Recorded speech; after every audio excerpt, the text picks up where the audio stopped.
لله وحده والصلاة والسلام على من لا نبي بعده أما بعد. So alhamdulillah, respected brothers, sisters, last week we discussed the first part of the Zakah workshop. Alhamdulillah, we discussed quite a few things.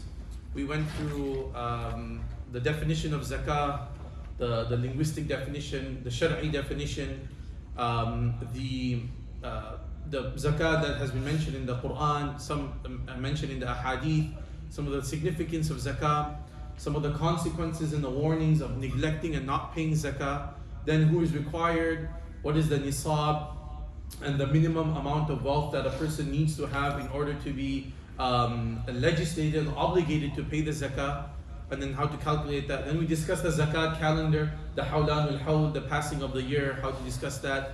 Then the assets that are liable for Zakat, non-zakatable assets that the person does not have to pay Zakat on. And then we did discuss this a little bit. And then we did some scenarios of different people, certain people who would have to pay, who would not have to pay, who can receive, who cannot receive. So we discussed all of that in our last week's session. So we continue today, inshallah. We have quite a bit to go through. And we ask Allah subhanahu wa ta'ala, we have just exactly 1 hour between now and Salatul Isha. So inshallah, Allah makes it easy for us. We make dua to Allah to complete this, inshallah, with ease. So now we continue. So a person has a business. A lot of us have businesses.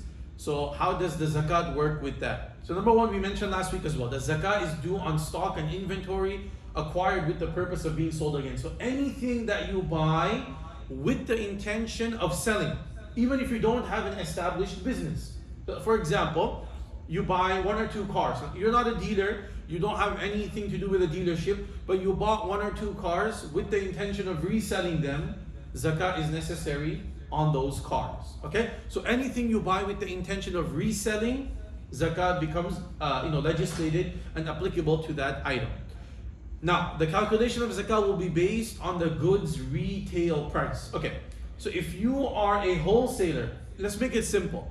Whatever you sell an item for, that is the value of the item you need to calculate. Let me give you an example. So for example, we have this watch over here. Okay, if you are a wholesaler in watches and you sell this watch for $25, okay, so then the value of this watch when you're calculating the zakah will be $25. And so if you have 100 of these, then you will do 100 multiplied by $25, and that was how much zakah, then 2.5% of whatever the value of whatever that comes to. Okay? If you are a retailer, then whatever your retail price is for the product, that is going to be the value of the product which you need to calculate for zakah. So if I'm a retailer, I bought this for 25, but I am selling it to my customers for $75, then when I calculate the zakah, I need to calculate it at $75, not at 25, because it's about it depends on what the item is worth to you. That how much would you get for the item when you were to sell it? This is why, just by the way, I'll mention it here as well. Those sisters who have jewelry, gold and silver, when they need to calculate how much their jewelry is worth, one is they need to measure the weight of it, 80 grams, 100 grams, 150 grams, whatever the weight of the jewelry is. And then they have to call the local jewelry store and ask them that if I were to sell you gold today, how much would it be worth? How much would I get per gram? Then whatever amount they give you, then you multiply that by however many grams you have. Because that is how much the gold is worth to you. Okay? So that is the important point that we have to remember. Okay, we mentioned this last week as well. Real estate that is acquired with the intention of being leased out is exempt from zakah. So you have few apartments, few homes that you rent out, you give to others to use. There is no zakah on the value of the properties, but there will be zakah on the rent that you collect every single month or whatever it is. Okay. So now, some of the business assets that you would have to give zakah on. So cash, of course, the stock in trade, the inventory, cash and trade receivables. Cash and trade receivables means that, for example, you sold some stock to someone and that person still needs to pay you. Okay, they bought the item from you, but they still haven't given you the money for it. That is what they call cash and trade receivables. So you'll have to give zakah on all of these things over here in your business. What do you not have to give zakah on? You have a shop, you have a warehouse, there is no zakah on the value of that property.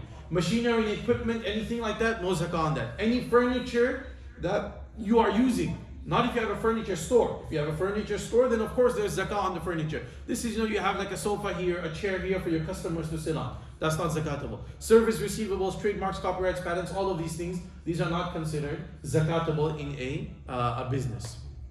Okay, now business shares. So the question is, what if you have business shares? So these two slides, this one and the next one, are kind of are together, or they're connected. So there's generally two scenarios when it comes to business shares. The first scenario is purchase to resell. What does that mean? So many people today, they buy stocks in different companies. So you have, like Robinhood, Webull, Coinbase, all of these different kind of apps and companies. You go on there, you buy 2 shares of Apple, 2 shares of Google, 3 shares of Amazon, those kinds of, these companies, different companies and all of that. So if you are buying stocks like that and shares like that, the intention is to hold it for a little while, and then when the value goes up, then you sell it and you make, whatever profit, $100, $1,000, whatever amount of profit that you make. So if that is the intention behind the shares that you are buying, that I'm buying it right now, as soon as the price goes up to a certain, whatever point I want it to go up to, then I will sell it. Then you have to give zakah on, this is what I put number 2 over here as trading. Zakah is due on the full value of the investment at market value. Okay, so what does that mean? So for example, you have Apple, you have 10 shares in Apple. Each share is worth $400, give or take, okay? So the day on which your year comes to an end and you need to give zakah on that day, you take the value of the entire share of Apple on that day, and then you're going to pay zakah on that.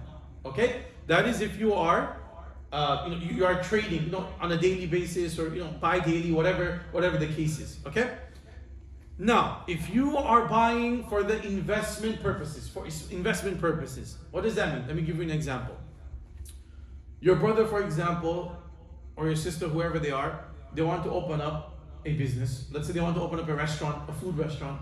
Now, you don't have any interest in cooking the food or any of that. They are going to do all of that, but they need some money. So what you tell them is, listen, I will become your partner. We'll make it 50-50. I will give you the money and you do all of the work. Okay? So now there's a 50-50 kind of share in the business over here. The point of investing in this business is not to sell it after a year or two. Your intention is to hold on to it, for long term, for the future. That, inshallah, this business will be successful, and whatever the business makes, the money, I will get 50% of that, and it will continue for however many years, it continues. Okay? So the intention is not to sell it in short term. The intention is to keep it for a long time. Okay, for however long, Allah wills.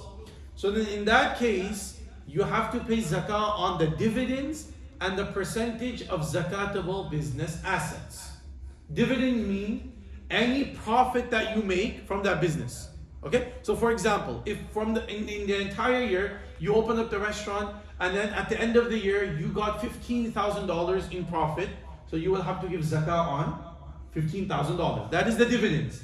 And then you also have to give zakah on those assets that are in the business which are zakatable. Okay, so example. Let's take this example if you have a clothing business, okay? With the restaurant, it gets a bit harder to understand. Let's say your brother or someone, you made an investment with them, you started a clothing brand, okay? So now you have a factory, for example, overseas. And you have the machinery and everything over there, and then you get that imported over here into the US, and then you sell it over here. Okay, so whatever profit you make at the end of the year from that business, you will give zakah on that. And also whatever inventory you have, whether it's here in the US, whether it's overseas, wherever it is, you will give zakah on all of that as well. Okay, but you will not give zakah on the factory, on the machines that you have that make the shirts or whatever the clothing it is. You will not give zakah on any of that. Okay? Does that make sense? Okay? So, yes. Sorry. Yeah. Most of these businesses you put most of the money for many years, keep reinvesting. Yes. You didn't withdraw anything. Correct. Okay. And so the value of the business is going up, but you haven't gotten any dividend or any profit out of it. Yeah. Is there any portion of that? No, so if you're not getting any money back from it, then there's no zakah on the money. But the value of the business is going up, so that's fine. But on the inventory, you will have to give zakah though still. Okay, so you will not give zakah on the cash because you keep reinvesting that money, but you will have to give zakah on the inventory. Okay, but if the cash is sitting there, if the cash is just sitting, even if it's owned by the business, then you still have to give zakah on it. Okay? Let me clarify this. You see, when it comes to the IRS or when it comes to the government, the way we understand is one is your business owns a certain amount of money, and one is you own a certain amount of money, right? So the government will look at it differently. They will look at you separately, and they will look at your business separately, right? Like two different entities. From Islam's point of view, there's no such thing as two separate entities. If it's your business, you're the one who owns it. Okay, so it's just one thing. Islam just considers it you and yours, all of that. So whether your cash is in your personal bank account or whether it's in the business's bank account, it's still considered your money. So you would have to give zakah on that. Okay, but if you're putting that money into renovating the business, into renovating the equipment or factory, whatever, then there is no zakah on that money, right? Because that's gone into the machinery and those kinds of things. Okay, now some people they buy. Now this buy and hold strategy, let me quickly explain this inshallah. So some people they buy a stock, for example, again let's say in Apple or Google, and the intention is not to sell it in few months or few days or whatever. The intention is to keep this stock for many years. So many people do this, for example, in cryptocurrency, even though that will be just considered money, but many new startup, new companies that come onto the market, many people they put in $1,000. And their intention is, I'm just gonna forget about this $1,000 for the next 10-15 years. And then after 10-15 years, I will withdraw the money inshallah when the company is double, triple, or however many times more the value goes up of that. Okay? So that is what they call the buy and hold strategy.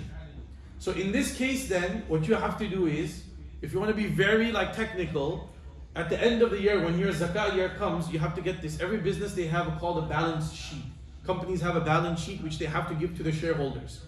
So you'd have to go onto the balance sheet and look at all the zakatable assets on the balance sheet. There's an entire method how to read it. It's a bit complex, but there's a way to do it. If you don't want to do all of that hard, all of that headache and hard work, then whatever 20% of whatever is 25% of the value of your share, you give 2.5% of that. So let me give you an example. Let's say you bought 100 shares in Apple, right? The Apple company, and your intention is to keep this for 15 years, and you're not going to touch it. And each share is worth $100. So now the year comes to an end, you need to give zakah on it. So one option is you look at the balance sheet of Apple, and then you have to kind of work out, okay, what is zakatable, what is not zakatable. That obviously takes a long time. So the easier solution is that you just you have 100 shares, and each share is worth $100, right? So that is what, $10,000? Right. So you will take 25% of $10,000, which is $2,500, and you're going to give 2.5% zakah on the $2,500. Okay? Now I know this is a bit all over. So if anyone has any specific questions, inshallah, you have a specific scenario, or you're not sure about your business, how to do it, you can ask me afterwards, inshallah, and we can go more into the details. Okay, now, a lot of people, they ask about retirement plans, 401ks, and other retirement pensions which they kind of collect, okay? Now, there are many different schemes out there. You have the ROI, ROTH, the Roth. You have the 401k is generally the most famous retirement plan or scheme that is used, at least here in the US, right? So that's why I have kind of specifically just mentioned 401k. There are different types of retirement. They have defined structure, then they have a non-defined structure. A lot of technicalities there. But I'll just explain the 401k again. If someone has something different and they have some questions, inshallah, we can discuss that later on. So there is zakah on 401k, and it will be part of your assets, because a lot of Muslims think, well, the 401k, you cannot touch it until you reach a certain age. But if you do, then you have to pay a penalty and a fine and all of that. That doesn't matter, because it's your money. You have to pay zakat on that. Okay, on the 401k. Now, the 401k usually is in two parts. One is what you contribute to the 401k, to your retirement. So for example, let's say at the end of 2025 or at the end of this year, in this year, you put in $5,000 into your retirement plan. That is your portion. And then the company that you are working for, they, different, what's it called, rules, and each company is different. But let's say the company matches whatever you put into the retirement fund. So if you put in 5,000, the company will also put in 5,000, from their side for you. So in this way, at the end of the year, you have $10,000. Okay. Now, the money that you put into the retirement fund, the 401k, that is your money. You put it in there, you own it, that is your money. The money that the company puts in, different companies have different rules.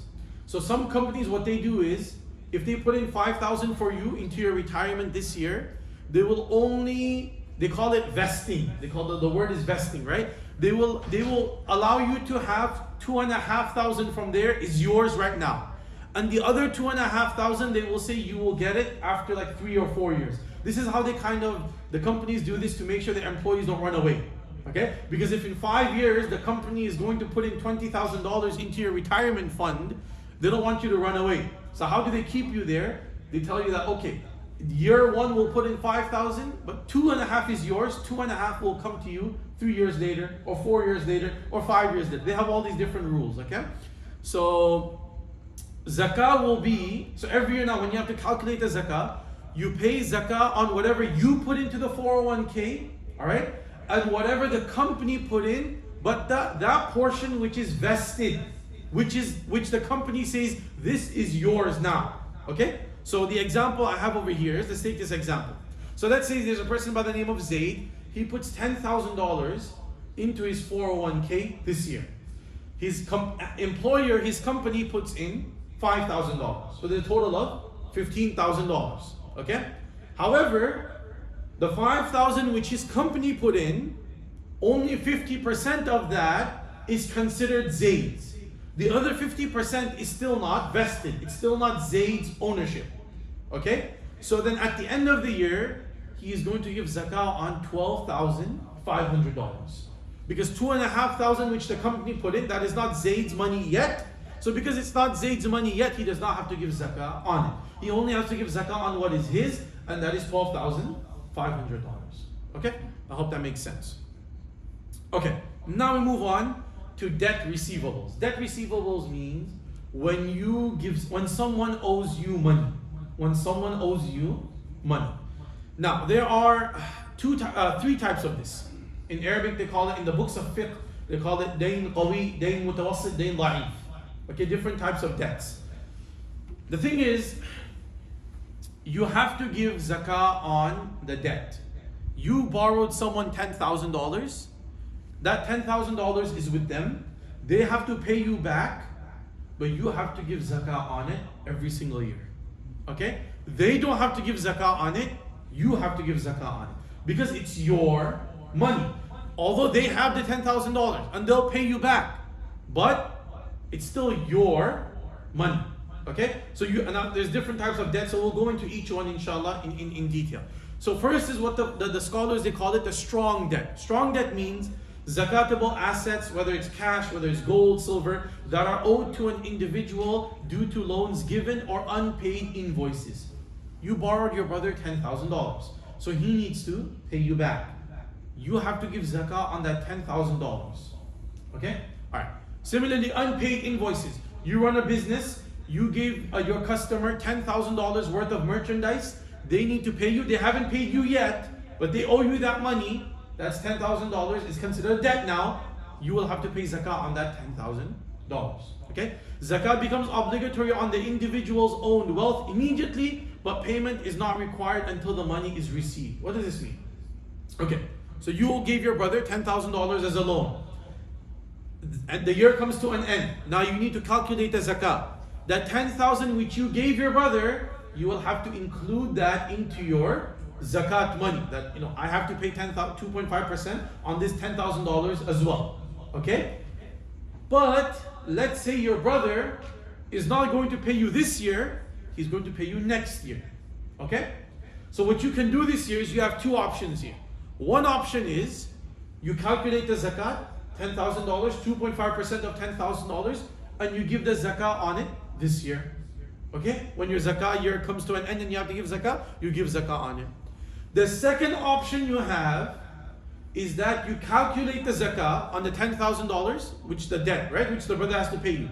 And you put that aside. You put it aside.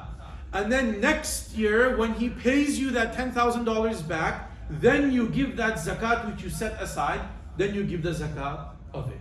Okay? So Sharia gives you two options. One option is you calculate the zakah this year and pay the zakah this year. Second option is, if you don't want to pay it this year, you wait until you get the money back and then you give the zakah for that. Okay? That is what we call the strong debt. The strong debt.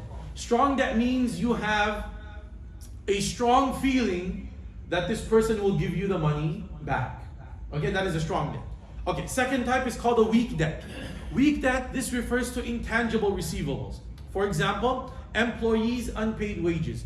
You work, this happens a lot. You work for someone, they told you, yes, work for me for 3 months, I will give you 3 months salary at the end of 3 months. And then 3 months come to an end, they kick you out, they don't pay you anything. Are you going to get that back? Most likely not. Okay? Unpaid rental for landlord. You have a tenant, you have a rental property, you're a tenant. You are the landlord, you have a tenant. The tenant doesn't pay you.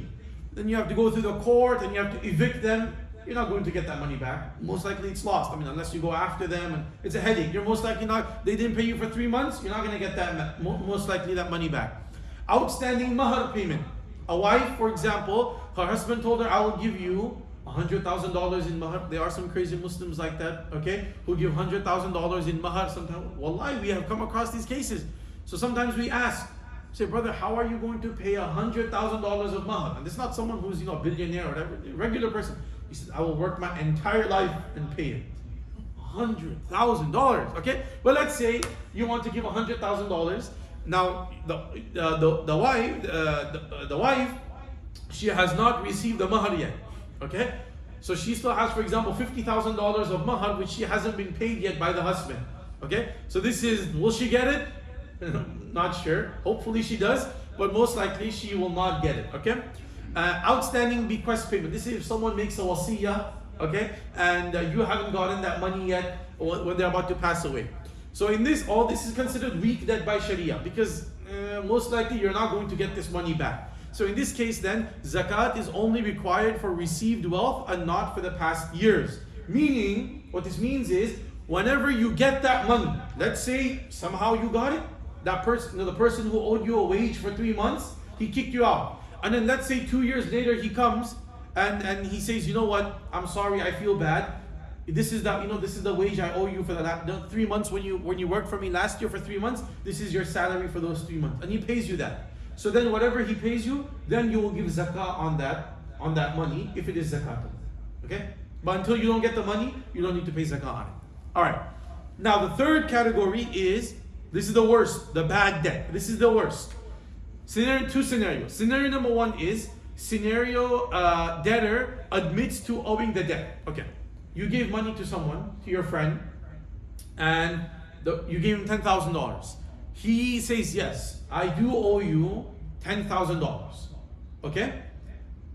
So, if the debtor, whether solvent or insolvent, acknowledges existence of the debt, then the debt is not excluded from the creditor's zakat liability. Meaning, because your friend agrees that he owes you $10,000, you have to pay zakat on it, right? Because he agrees. He acknowledges that, yes, I do owe you, brother. I will pay you, but give me some time. Okay? However, so you have to pay zakah on it. However, if a creditor is unable to recover his debt from his debtor, despite his acknowledgement, then he will not be subject to zakat. Okay. So your friend, you gave him $10,000. He says, yes, I'll pay you. He was supposed to pay you in 1 year. He didn't pay you in 1 year, 2 years, he doesn't pay you, 3 years, 4 years, 5 years, you're not going to get that money back. Okay? This is why they say, الدين القرض مقراض المحبة. They call it in Arabic. That qard and debt is a scissor of love. The minute you borrow, not all the time, but many times you borrow someone money and that person doesn't pay you back, then that mahabba and love you had for that person It got cut up, okay? So al-qardu miqradu al-mahabba. Okay, so 5 years and the person hasn't paid you, you're not going to get that money back. So then there's no zakah on that $10,000. Even if you, let's just say you were setting aside zakah for it every year, thinking that maybe he will give me, maybe he'll give me, that money then you just use for yourself. There's no zakah on that money anymore. You're not getting that back anymore. Okay? Scenario number 2, you gave your friend money and he just denies it. He says, you never gave me. He says, you never gave me, and it happens all the time. All the time. We get people come to us, Imam, I gave this friend $50,000 and now he doesn't, he just says, what money? I don't remember you giving me any money. I said, well, that's your fault. Why didn't you write it down? Not your fault, but that's why Islam, Quran says that when you give someone some money or whatever, write it down. Make sure it's documented. You can't trust people. The Quran has told us that. Unfortunately, this is the time we're living in, okay? So if a person says, no, I don't owe you anything, and he just denies it completely, you don't have any proof, you just gave him the cash thinking that he's a good person and he'll pay you, you have no contract or anything, where are you going to go? Court is going to say, well, there's no proof, what can we do? Okay? So you forget about that money, it's gone. You ask Allah for reward for that, and sabr, there's no zakah on that either. Okay, that is the debt. Okay, next section now, deductibles. Deductibles means, what do you know how like at the end of the year we deduct from the income, the tax we pay, okay, I spent this much money in gas, so this is deductible, this much money in this, and you deduct. So there are deductibles in zakat as well. Okay? So the first deductible is the debt. Now this is where you owe someone money, where you are in debt. So up till now we were discussing where someone owes you money. This is now where you owe someone else money. Okay? So what happens is, in the time of Rasulullah sallallahu alaihi wasallam, and even after that as well, people wouldn't take debt often. People avoid taking debt. A person would only take debt if they were in absolute need. If they didn't need to take a debt, if they had the cash for it, they would buy it in cash. And if they didn't have the cash, then they would most likely just leave it. Very rarely would a person actually take the debt. Okay? Today, the society and the world we live in is completely opposite. Almost every single person has a credit card. What is a credit card? You are taking a debt, a loan from the bank, right? That a credit card is a loan, right? Every time you swipe your card, you think it's your money. That's not your money. You are borrowing money from the bank every single time you swipe your card, and the bank will, every month, will take a certain amount out from your money, right? That is how the credit card works. Many wealthy people who have, doctors, engineers, or people who have, mashallah, good amount of money, when they buy a house, they can afford the house on cash. But they will deliberately choose to buy the house on mortgage, on a loan. Yeah, they'll take a 15, 30-year loan because it helps with the taxes or whatever. Okay? So we live in a time today where almost every single person is in some kind of debt. So now, if we say that you deduct your debt from your money. So let's take an example over here. Let's say a person has $100,000 he has to give zakah on $100,000. He has cash, gold, different things. All of that, the value is $100,000. He has to pay zakah. But he is in $95,000. He owes $95,000 on his house. Okay? But this $95,000, he doesn't have to pay it this year. He still has maybe another 15 years to pay it off, another 10 years to pay it off. Okay? So now, if we say that you deduct the whole $95,000 from your zakat, then this person doesn't have to pay zakat anymore. Because if he has $100,000 and $95,000 is his debt, if you subtract $95,000 from $100,000, you're only left with $5,000. Then this person will probably never pay zakat.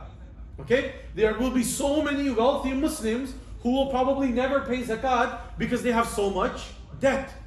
Okay? So this is why then the fuqaha said, okay, now we have to make a difference here. Long-term debt and short-term debt. So long-term debt means any debt that you have to pay over a long period of time. Whether it's 5 years, 10 years, 15 years, 30 years, whatever the case is. Okay guys?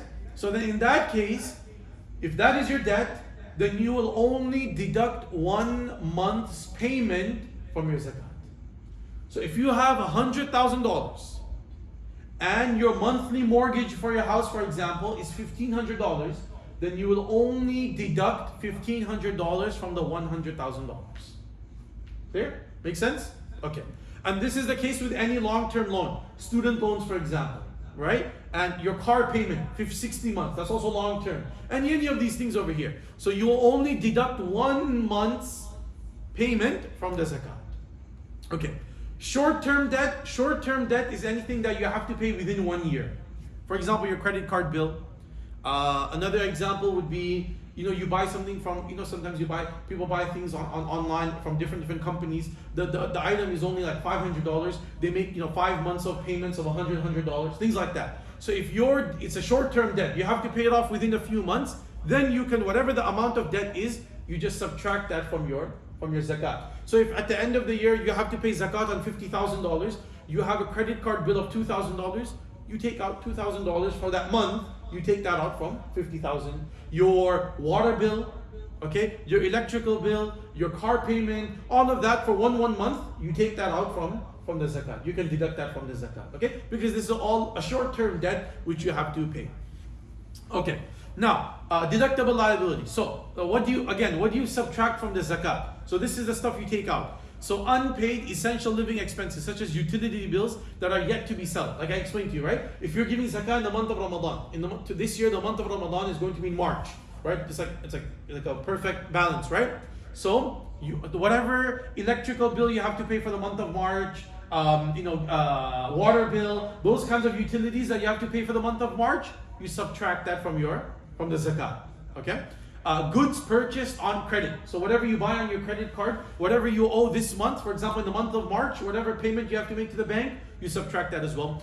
Unsettled mahr owed to one spouse, I explained that, with the intention of fulfilling the payment during the year. Okay, a husband owes his wife, let's say, $1,000 in mahr, and his intention is to pay it this year. So I'm gonna pay her because $1,000 is not that much money. I'm gonna pay the $1,000 this year. So he can take that out from his money as well. Deduct that from the zakat. Unpaid employee compensation and outstanding service charges. Okay, you have, for example, 15 employees. You have to pay them at the end of March, right? So then that money which you have to pay them, let's say 15 employees, you have to pay them in total $25,000 for the month of March. That is that you have to pay their salary. So you will also take out the $25,000 from your zakat because you have to give that to them in a few days, okay? Short-term personal loans that are due for repayment within a year. I already explained this, right? Short-term loans, 5 months, 10 months, things like that. Okay, retro zakat, giving for previous years. Okay, very quickly. Let's say someone now, a Muslim, mashallah, he hears this workshop and now he says, man, subhanAllah, I haven't been giving zakat for the past 5-10 years. May Allah forgive me, but I need to start paying zakat. So if a person now needs to give zakah for the previous years, this is how you're going to okay. So first of all, how do you calculate how much zakah you have to pay last year or the year before or the year before that? So if you have, you're good at bookkeeping and you have all this, written down and everything, all of your records is all there, everything is clean, everything is exactly accurate, then you go by whatever. So for example, we're in 1446. So let's say we start from 1442. 1442, a person has all the bookkeeping. Okay, what if you don't have good bookkeeping and good records? Then you have to make your best estimate. That 4 years ago in the year 1442 after the Hijrah, I had approximately $100,000 of zakatable wealth. Cash, inventory, this, that, all put together was valued at about $100,000. So for the year 1442, the zakah is, the numbers are mixed up over here, okay? So for the year 1442, $100,000, 2.5% of that is $2,500. So now we're in 1446 right now, but you are paying zakah for 1442, 4 years before. So you take $2,500 in zakah, okay? Now we move on to 1443. So in 1443, you look around again, you said, again, just for the sake of the example, okay? Again, you said, in 1443, again, I had approximately $100,000. So now you need to pay again zakah on $100,000.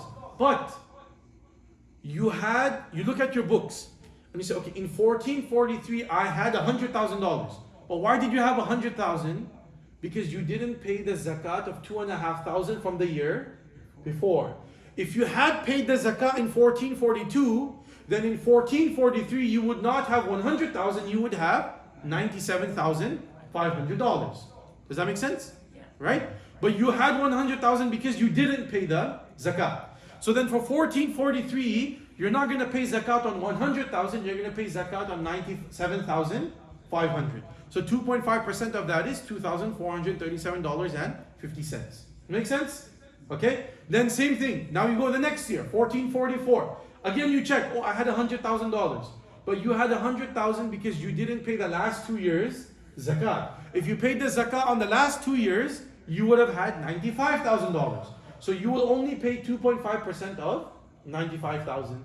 And then same with year 1445, again you take out another, another 2,500. Sorry, not 95,062 and then 92,685.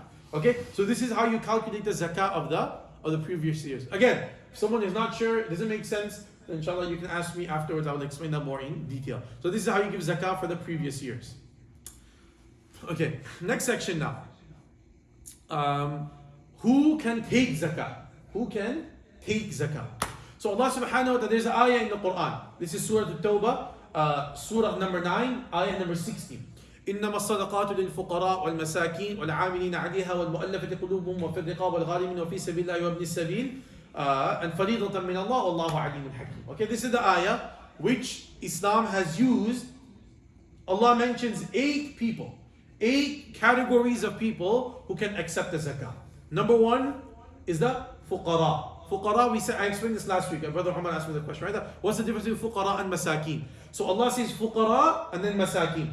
Fuqara means poor. Who is a poor person? In Sharia, a poor person is, he has money or she has money, but it's below the nisab. So last week we said that nisab is around $8,100. So for example, a person who has $5,000. They have money, but it's below the nisab. So you can give that person zakah. Next person, wal masakin, the needy person. Needy person, miskin, means the one who has absolutely nothing. For example, our brothers and sisters in Palestine, in Sudan, and other places across the world, they live day to day. Day to day. They have nothing. So this is a miskin.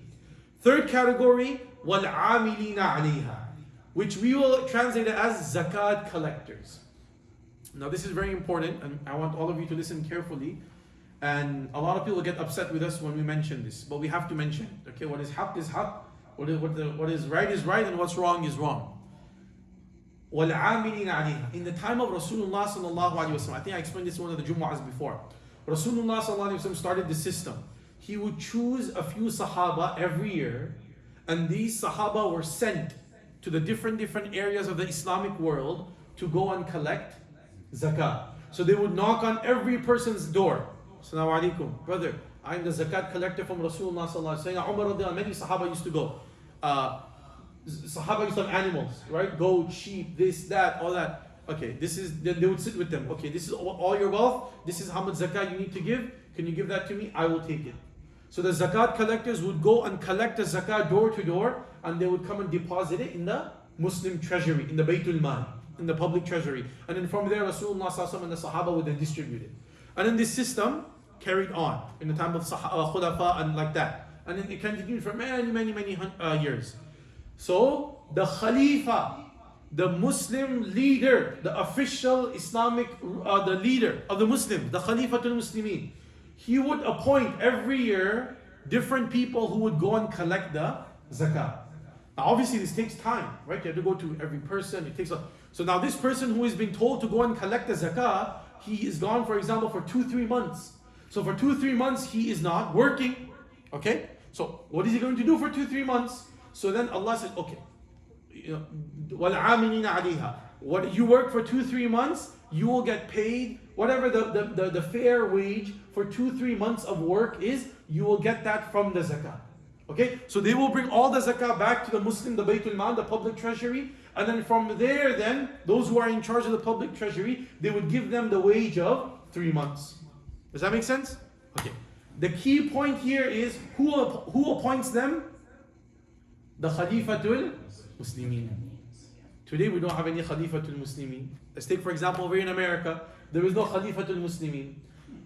So now you're going to say, but we have all these different relief organizations, right? All the different companies. I don't like to take any names because people get upset, okay? But all the the famous organizations that come every year for zakat. No one appointed them. No one appointed them, right? Okay, let me give you this example very quickly. I want to explain this because this is very important. You have your brother who lives in, for example, wherever country you come from back home, right? Palestine, for example. Let's say Palestine. You tell him, you call him one day, listen, I want to give zakat to the fuqara over there. I'm gonna send you $1,000. Okay? Do you expect him to give all $1,000 in zakat to the fuqara? Or do you expect him to take 200 for himself and the other 800 he gives that away? What are we going to tell him?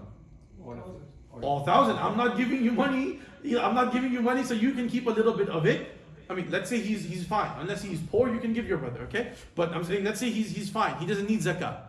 The expectation is, he's your wakil, he's your representative. You cannot be there in Palestine, so your brother distributes it on behalf of you. And the expectation is he's going to give out the full $1,000. So the organizations that take the zakah from us here in America, they are just like your brother. They're not appointed by the Khalifa, because there is no Khalifa, okay? They are just appointed by you. You give them the money, they will take that money and they have to distribute it. But that does not happen. Because of course, in order for you to run an organization, you have employees, you have marketing. SubhanAllah, there are these organizations, sometimes they have the annual fundraising events. They call scholars and nasheed reciters and this and that, and they spend sometimes just on the speakers and things like that. They give them one speaker, and I am not joking, wallahi, there are many speakers in America, names which probably scholars that you listen to maybe every single day. For 1 hour lecture, they charge $10,000. For an hour's lecture, they say, I want $10,000 or else I'm not coming. How are they going to answer Allah? That is between them and Allah. We don't know. Okay? And people give that money. People give that money. That it's okay, come, I will pay you 10,000. So some of these zakat organizations that collect zakat, they spend just on one event $200,000-$300,000. Okay? And they use some of the zakat funds for that. So you give them $1,000 in zakat, you're thinking the whole $1,000 is going to the fuqara? Nope. 800 will go, 200 they will use that for their costs. That is wrong and that is not allowed. So what do? One option is, if you know they're going to take some money from there, you give extra. So instead of giving $1,000, give $1,200. So 200 they will take, and then the other 1,000 goes in zakah. Or you give to those organizations that have a 100% donation policy. There are organizations like that. If you want, I will give you some names inshallah and you can give it to them. Okay? Again, I don't mention them in public because again, people get upset. Okay? So I want to avoid people getting upset. But it's very, and you will see this. You go on the website, they'll tell you. We use 10% of funds are for our administration charges. They use everything. Zakat, any sadaqah, nafat, all of that is used. It's very important. Okay? Okay. Now, fourth category, mu'allafatul qulub. These people are no longer given zakah. Very quickly, these were the people who accepted Islam in the time of Rasulullah sallallahu alaihi wasallam. They were rich people. They just accepted Islam. Their hearts were not still firm on Islam. So Rasulullah sallallahu alaihi wasallam would give them some zakah money, so that when a person gets money, he gets happy. Inshallah, the person gave me money. So then this would kind of bring them strengthen their Islam and their iman. After Rasulullah ﷺ passed away, the Sahaba made a decision that we don't need any of these people anymore. If you want to accept Islam, accept Islam. If you don't want to accept Islam, that is your problem. We don't care. We're not going to give you money for that. Okay? So that group is no longer given. Next group, the slaves. We don't have slaves anymore. That is also no longer applicable anymore. Next person, the debt-ridden person. The one who is in a lot of debt. Okay? Let's give an example. A person, he owes someone $20,000. He owes someone $20,000. He has $10,000. So he owes $20,000. And he only has himself in his bank or at home or whatever, he only has $10,000. So this person is in big debt. If you take out his debt, he has absolutely no money whatsoever. So then you can give him zakat money. Even though he has $10,000 and he's above the nisab, but if you take out that $20,000 of debt, he is left with nothing, right? So you can give him zakat. But again, this is if he owes that $20,000 right now, short term. If he owes $20,000 over like 5 years, then you only calculate 1 month's payment. And 20, I don't know the math right now, but if you $20,000 over 60 months, and how much is that going to be per month? Okay, anyone here? 30. Okay, so 35 $35? 23. Sorry, $20,000 over 60 months. How much is that? 2,000 over 6 months. 330. 300, right? Yeah. So now if you take out $300 or 330, whatever it is, you take that out from 10,000, that person is still left with $9,700.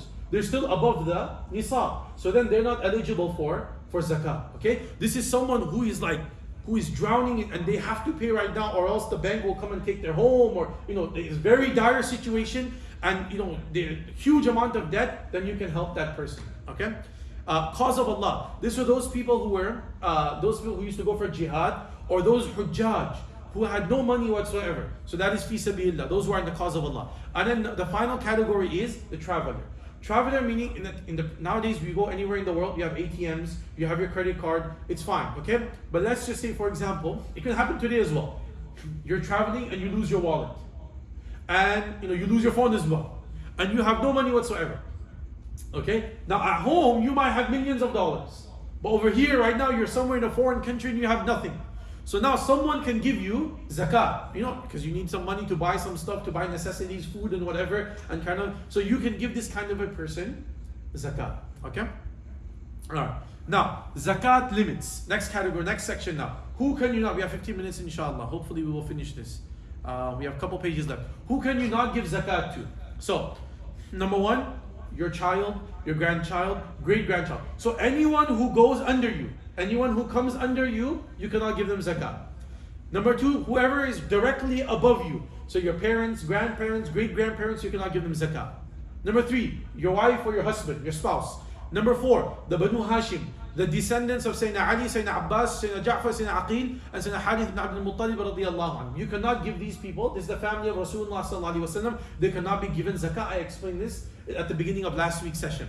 Number five, you cannot give a non-Muslim zakat. Very important. There are some organizations out there, they get very upset when we tell them this. They take zakat money and they use it for feeding the homeless. We say this is not permissible. Zakat and any donation or any sadaqah which is obligatory. So what is obligatory? Zakat is obligatory. Sadaqatul fitr is obligatory. Kafara, if you are giving kafara, different expiation for some things, that's a different kind of fidya. Like, an example, fidya. For those people who are very, very old and very sick and they cannot fast, they have to give fidya every single day, right? $5, $8, whatever it is per fast that they miss. The fidya. All of this is obligatory. None of this can be given to non-Muslims, even if they are homeless. It can only be given to Muslims. Okay? For homeless people, if they are non-Muslims, yes, you can give them sadaqah, but it has to be voluntary. It cannot be the obligatory sadaqah. Okay?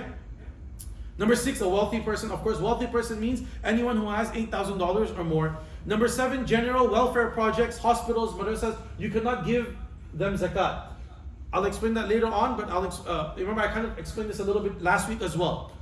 You have to give someone, an individual. You cannot give the zakat to a hospital, because a hospital is not one person. This is one big company. You have to give zakat to the individual themselves. Alright? So this is why you cannot give to welfare projects and hospitals and madrasas like that. Okay, but how do you work around it? So the way to work around it is, let me just explain that since we're over here. Okay, I think I explained this last week. The well. I give the example of the well, right? You want to donate, you want to build a well. You cannot use zakah money to build a well. But people need a well in the village, for example. So what you do is, you give the money, let's say for example, a well costs $10,000. So you take $10,000 of your zakat and give that to a poor individual in that village who is eligible to accept zakah. And you kind of make an agreement with them that, listen brother, I'm giving you the 10,000, don't steal it. I'm giving it to you, and then I want you to then put that into the well. You use that for the well. So this is how you can work around it. This is what we call in Arabic hila shar'iyya, right? So this is how you kind of a way around to donate to these kinds of projects. But if you deny? Sorry? If you deny after you get the money? There's nothing you can do. If he keeps it, he keeps it. That's what I'm saying. It's You do your job, but yeah. So if that's that, okay. That's why you make sure you find someone who is eligible for zakah. If he keeps it, mashallah, that's between him and Allah. Okay. Number 8, masjid construction. Many masjids do this. Many masjids in America do this. They use the zakat money, sadaqatul fitr money, and they put all of that in the masjid donation. This is impermissible, and the responsible brothers and sisters of the masjid who do this, they will be held accountable by Allah. You cannot do this. And that's why those who are in charge of the masjid funds have to be very, very, very careful. Whether it's zakat, sadaqatul fitr, none of that can be used for the masjid construction. Okay. Number 9, prisoners. You cannot give the prisoners because they're in prison. There's a different thing, but that's that. And number 10, a person who does not have nisab of zakah but has goods beyond the essential needs which reach the value of nisab. I gave this example last week, right? For example, a person only has $5,000 in cash. He's below the nisab because the nisab is 8,000. But this person has 5 cars. Or this person has like 3 homes. So brother, you don't need 3 homes, brother. Sell 1 home and use that for yourself. But don't take zakah money. Okay? So that's what it means. Okay. Now, so inshallah some general information. It is important to pay zakah without delay. Okay? So that when your year comes to an end, whether it's in the month of Ramadan or any other time, like I said, but most Muslims go in the month of Ramadan, pay your zakat as soon as possible. Yes, you don't have to pay all of your zakah at once. You can, give some right now. You can give some zakah later on. Something after 2-3 months. You can do that. But it's best to pay the zakah as soon as possible. Okay.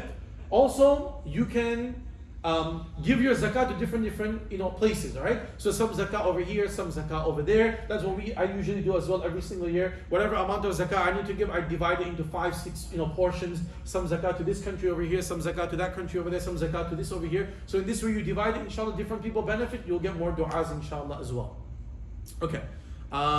You can also prepay your zakah. You can what? So for example, Brother Sami came to me yesterday, Uncle Sami came to me yesterday. He said there are, many needy people in Sudan. Of course, we know the conditions over there. Allah help them as well. So my zakah, for example, I usually paid at the end of Ramadan because when I was younger, that is when my year started. Okay, so that my hawl or my year comes to an end at the end of Ramadan. But for example, I already know that in the next 1 month, there's not going to be much financial change for me, right? Like there's not going to be much difference in my savings and all that kind of stuff. It's going to be pretty stable and almost the same. Or it's predictable. You're on a salary, you already know how much money you're going to make in 1 month. It's something, your bills, all of that is predictable. So I already know, I have a good estimate of how much zakah I need to give, when my year comes to an end, which is 1 month from now. So I can calculate that and prepay my zakah. So I can give some over here, I can give some over there. So you can prepay your zakat as well. If the need comes about like that. Okay. It is necessary to make a clear intention of discharging zakah while giving it to an eligible recipient or the representative, or while separating. Okay. When you give zakah, I said this last week, you don't need to tell the person you're giving it to, brother, this is zakah. Don't tell that person. He's gonna feel bad. Or she's gonna feel bad. Okay, don't say that. This is zakah. Just say this is for you. But in your mind, you need to be clear that this is zakah money. Okay? So either when you're giving it to someone directly, or for example, you send it to your brother. You gotta say it clearly.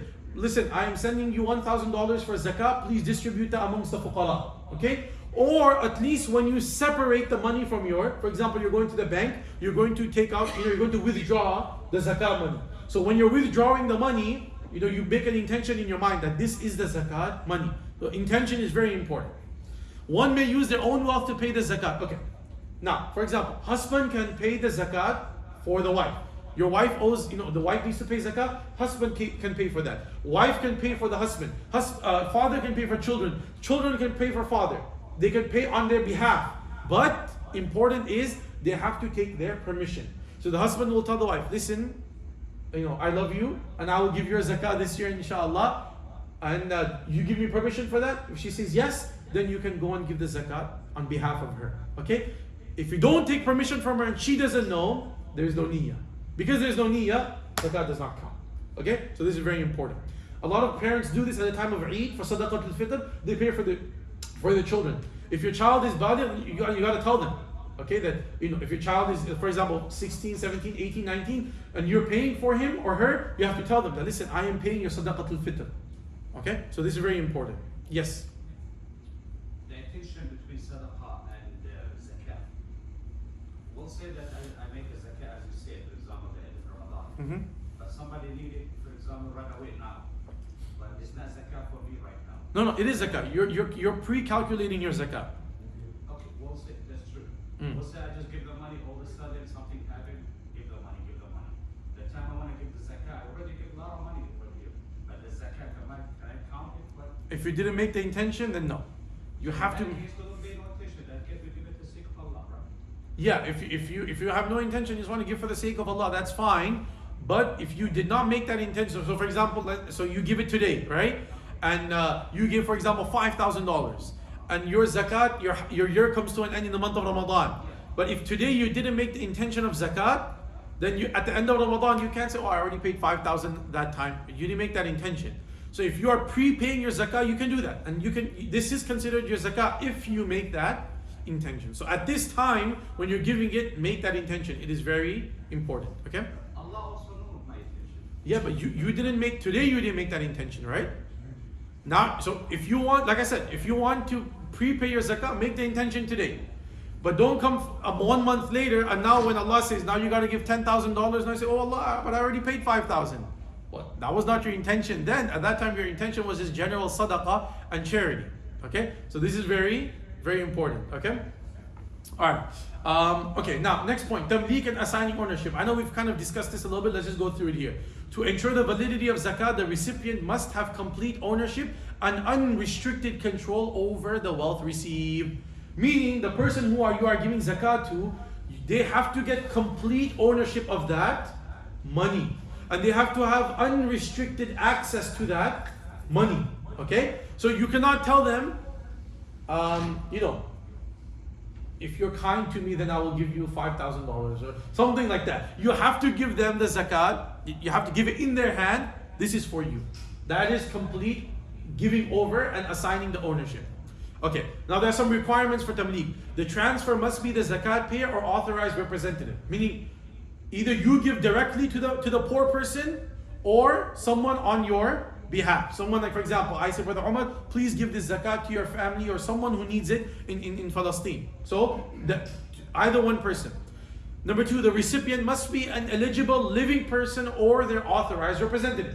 The person who you're giving zakat to, they have to be eligible, they have to be from one of the 6 categories, and they have to be alive. They have to be what? You cannot give zakat to a dead person. Okay, so they have to be alive. So you either give it to them directly or you give it to their representative. Okay? Alright. The transfer cannot be payment for services, and the recipient must take unconditional possession and ownership of the funds. So the transfer cannot be payment for services. What does that mean? For example, a poor person comes to and asks you, I need zakah, can you please help me? I need money, I have nothing at home, I'm eligible for zakah. So what do you tell them? You say, listen, I got a better idea. Why don't you work for me and I will pay you, every month.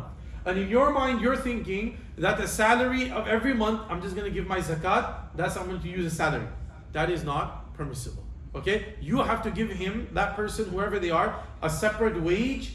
And then on top of that, if they're still eligible for zakah, then you can give them zakah separately, but you cannot, kind of combine the two, the salary and the zakah together, and give them like that. Yes? Question.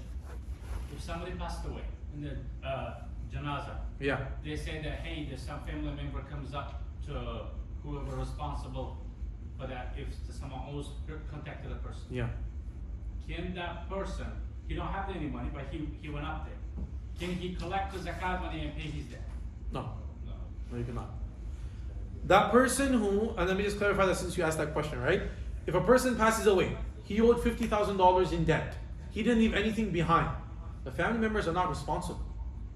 If they come forward and they say that, look, if my father owed someone money, please come, and then they want to pay it for their father, then they can. But Islam doesn't say you have to pay for your father. Okay? Yes, if he left money behind, then we will use whatever money he left behind to pay his debts off first. But the family, it's not the son's fault that his father left behind $50,000 of debt and didn't pay it, right? So it's not It's not the son's fault. Yeah, if the son comes out of his own goodness and says, whatever my father owed, I will give that money, a different story. But you're not like, obligated to give that. Okay? Yeah. Right. Now we're done, alhamdulillah. There's just some scenarios I want to quickly go through over here. We have 1 minute, inshallah. Let's quickly go through these scenarios. Okay, scenario number 1. Zaid has $15,000 in the bank, $10,000 in his 401k. From the 401k, 5,000 he contributed, and the other 5,000 was given by his company. Okay? So, machinery worth $25,000 and inventory worth $2,500. There is a $1,000 fine to withdraw the 401k currently. How much zakat should he pay? Or let's ask this much. On how much money will he pay zakat? So let's add the numbers together. So the 15,000 in the bank, does he have to give zakah on that? Yes, he has. The $10,000 401k, does he have to pay zakah on that? Yes. Yes. So that's, we said all of it is vested. Okay. So that's 25,000 so far. How about the $25,000 of machinery? No zakat on that. Inventory of 2,500? Yes, he does. Okay. So how much money does he have to pay zakat on? $27,500. Even though there is a $1,000 penalty if he withdraws the 401k right now. We will not calculate that. Okay, next scenario. Scenario number 2. Zainab has $10,000 in the bank. Does she have to pay zakah on that? Yes. Gold that she wears worth $50,000. MashaAllah. Does she have to pay zakah on that? Yes, she does. So that's 60,000.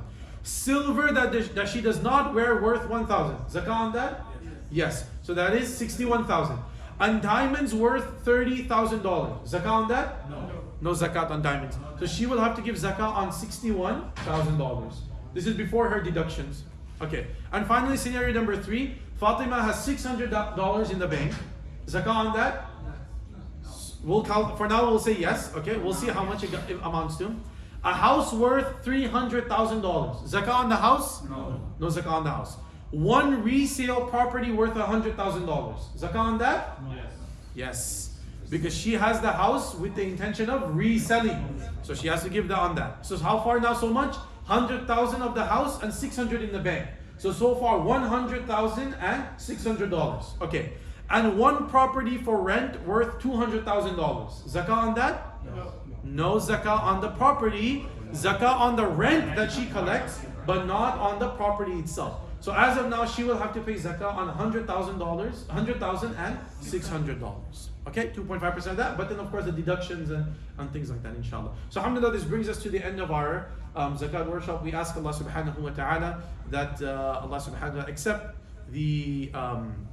our sitting over here, inshallah, and our being over here, and inshallah, I hope we all benefited from this, inshallah. If anyone has any questions, inshallah. It was very, very helpful.